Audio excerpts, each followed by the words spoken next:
We're building a 6x6 tow truck for Pitbull Tires because they need a show vehicle that's worthy of their awesome tires that they build. We figure a 6x6 is perfect for Pitbull Tires because what better way to show off a tire company than 6 tires?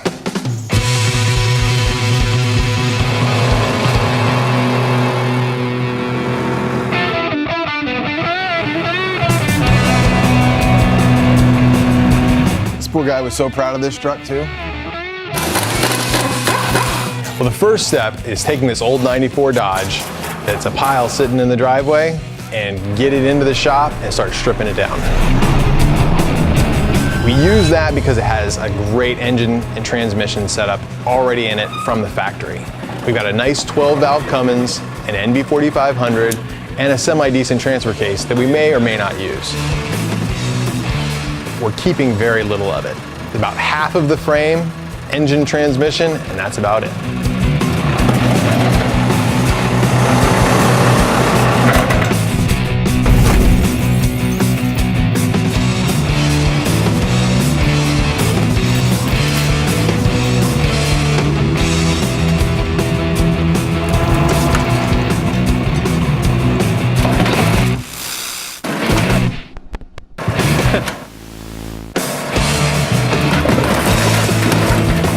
We've learned over the years what parts work and what does not work.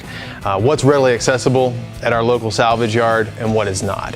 So we kind of just use the tried and true axles, gearboxes, transmissions, transfer cases, things that we know that are going to work.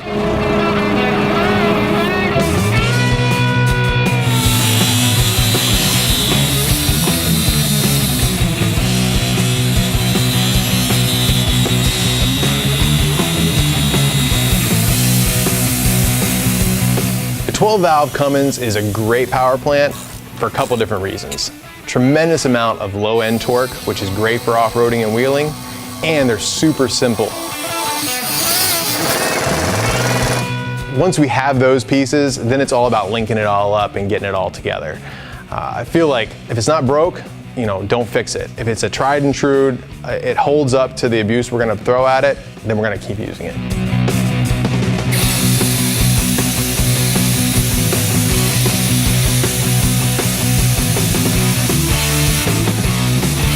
So when we buy a complete vehicle, we know that the harness is there, a lot of pedal assembly stuff, different things that we're gonna need for that power plant. But if we just buy the power plant by itself, it could take us weeks tracking down all those little parts and pieces that we need to complete the build.